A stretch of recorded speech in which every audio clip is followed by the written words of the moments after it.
Professor నాగేశ్వర్కు తమ మద్దతు ఉంటుందన్నారు జర్నలిస్టులు, సోషల్ యాక్టివిస్టులు. ఆయనను అరెస్టు చేస్తే చూస్తూ ఊరుకోబోమని హెచ్చరించారు. హైదరాబాద్ ప్రెస్ క్లబ్లో రౌండ్ టేబుల్ సమావేశం జరిగింది. ఇందులో ప్రొఫెసర్ నాగేశ్వర్తో సహా సోషల్ యాక్టివిస్ట్ సంధ్య, జర్నలిస్టు తులసి చందు తదితరులు పాల్గొన్నారు. భావ ప్రకటన స్వేచ్ఛ రాజ్యాంగం కల్పించిన హక్కని, దానికి భంగం కలగకుండా పార్టీలు నడుచుకోవాలని, ధైర్యంగా జర్నలిజం చేసే వారికి రక్షణ కల్పించాలని సోషల్ యాక్టివిస్ట్ సంధ్య అన్నారు. పాలకులకు వత్తాసు పలకకపోతే కేసులు పెట్టి భయపెట్టే సంస్కృతి పోవాలన్నారు. ప్రొఫెసర్ నాగేశ్వర్పై పెట్టిన కేసులు ఉపసంహరించుకోవాలని ఆమె డిమాండ్ చేశారు.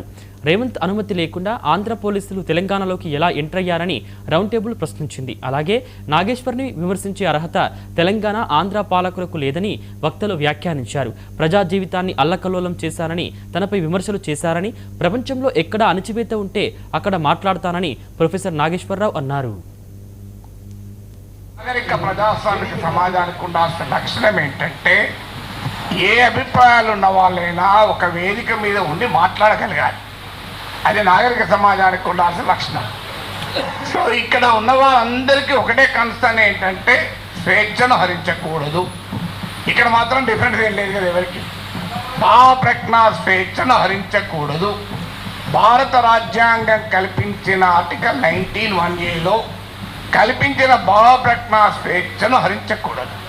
హరిస్తే ఏం చేస్తారు? కేసులు పెడతారు. రౌండ్ టేబుల్కి ప్రొఫెసర్ నాగేశ్వర్ గారికి ఖచ్చితంగా నాగేశ్వర్ గారి మీద పెట్టిన కేసులు వెనక్కి తీసుకోవాలని, ఈ దాడిని ఆపాలని, అట్లాగే మతుల్సమ్మ చెప్పినట్టు official social media official twitter హ్యాండిల్లో పెట్టిన పోస్టును వెంటనే తొలగించాలని మేము కూడా డిమాండ్ చేస్తున్నాం ప్రగతిశీల మహిళా సంఘంగా. ప్రొఫెసర్ నాగేశ్వర్ గారికి ఖచ్చితంగా నాగేశ్వర్ గారి మీద పెట్టిన కేసులు వెనక్కి తీసుకోవాలని, ఈ దాడిని ఆపాలని, అట్లాగే మతుల్సమ్మ చెప్పినట్టు official social media official twitter హ్యాండిల్లో పెట్టిన పోస్టును వెంటనే తొలగించాలని మేము కూడా డిమాండ్ చేస్తున్నాం ప్రగతిశీల మహిళా సంఘంగా. ఉద్యమాభినందనలు మిత్రులారా.